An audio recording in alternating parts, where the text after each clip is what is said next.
Lita. All right, Rita, quick pause from our local weather just to bring you the latest on the tropics. Remnants of Oscar, really the only game in town. No tropical development expected over through the weekend. But late next week, that first week of November, the Climate Prediction Center is still forecasting low to medium odds that there's something that could develop in the Southwest Caribbean.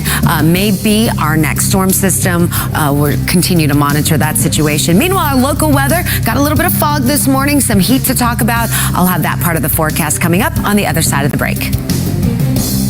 In Natalie's picture, nothing like that in our forecast, right? Not anytime soon, unfortunately, Rita, and we definitely need it. I mean, when we take a look at the drought situation, unfortunately, it has gotten worse. This is what it was last week with moderate drought. That moderate drought has worsened to now severe drought, and we've seen some expansion of that moderate drought further off to the east. Severe drought over our far western counties and into the hill country, and this will only get worse over time as we're not anticipating a huge washout of thunderstorms over the next 10 days. We are going to get some rain. Unfortunately, that rain really isn't going to help ease the drought. So we're going to go from those rain chances to near zero to starting to see those rain chances starting to build, especially as we get into the middle to latter half of next week. You can see that the rainfall amounts across the state, not necessarily significant. I think the highest rainfall totals will be situated well up toward the Great Lakes region. For now, it looks like much of the region and into the Central Plains,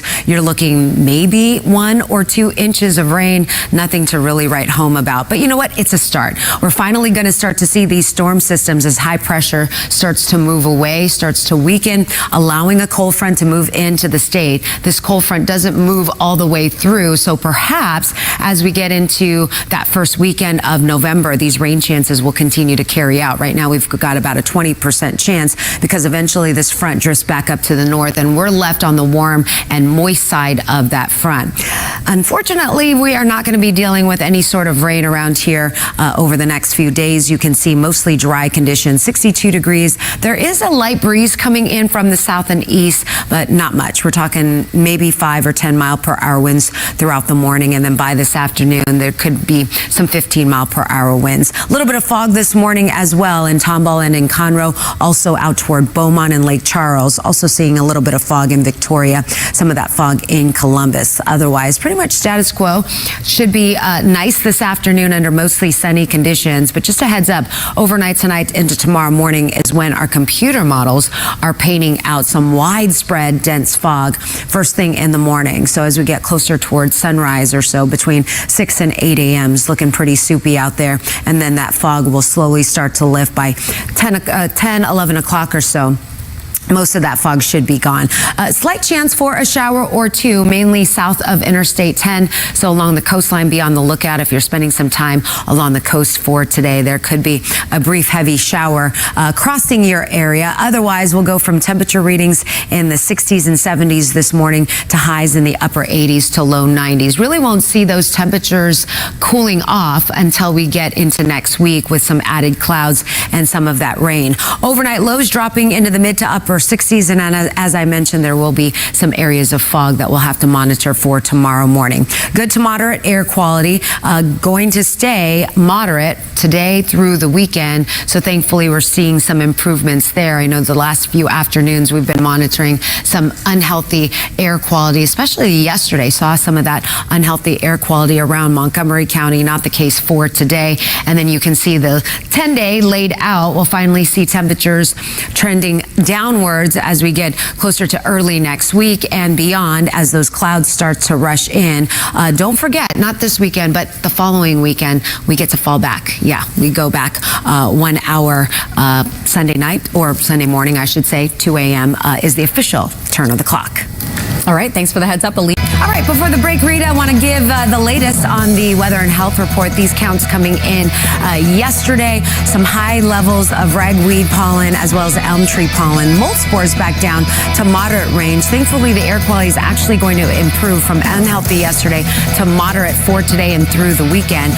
A quick look at your hour-by-hour forecast. Slight chance you might encounter a rain shower mainly along our coastline. Otherwise, look for temperature readings to top out in the low 90s. We've got to look at your weekend forecast and, of course, the all-important 10-day forecast, all coming up in just a few minutes. I do need to get to weather, so I'm going to stop right there. But meteorologist Elita Loresca starting us Anxiety, off. by the way. That's the character. I didn't know where we're going with that. Okay. Yep. The weather gives Go ahead. you anxiety. Weather-wise for today. Yeah, let's move on to that outlook for the week of Halloween.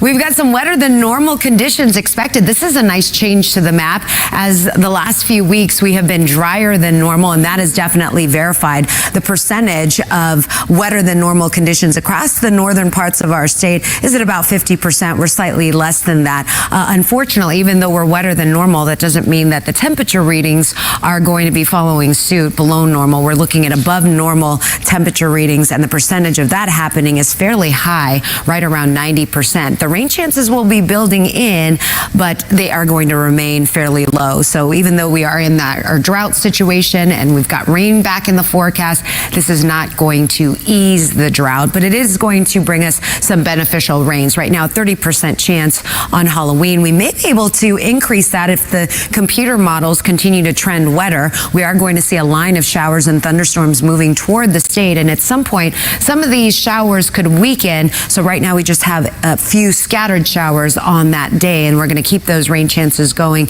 even beyond Halloween, as it looks like that front is going to get hung up, maybe stalling out across the northern parts of our state. So as far as rainfall accumulations, we'll see some, nothing significant. At this point, we're looking at maybe a half an inch if we're lucky, up to an inch of rain in some of our far northern counties. Out the door this morning, no rain in the forecast, but we do have the return of the humidity, and those temperature readings this morning have dropped off into the low 60s, mid 70s down in Galveston. We've been tracking the fog the last few mornings. It's become a little bit more widespread out toward Beaumont. It is more patchy in nature, kind of here and there. So if you do encounter some poor visibility, make sure you slow down, give yourself enough room between you and the car in front of you, and also use those low beams. Here's a quick peek at temperature readings where you are, mostly in the 60s. By this afternoon, upper 80s to low 90s, and looking at a brief isolated shower, a possibility this afternoon, sometime between 2 to 4 p.m. Looks like mainly south of Interstate 10. And then just a heads up, tomorrow morning, we could be dealing with some widespread low ceiling of clouds and then sunshine during the afternoon, with temperatures continuing in the 90s for the weekend. And then with that rain in the forecast next week, back down in the mid 80s, ladies. All right, Elita, thank you. Okay, this just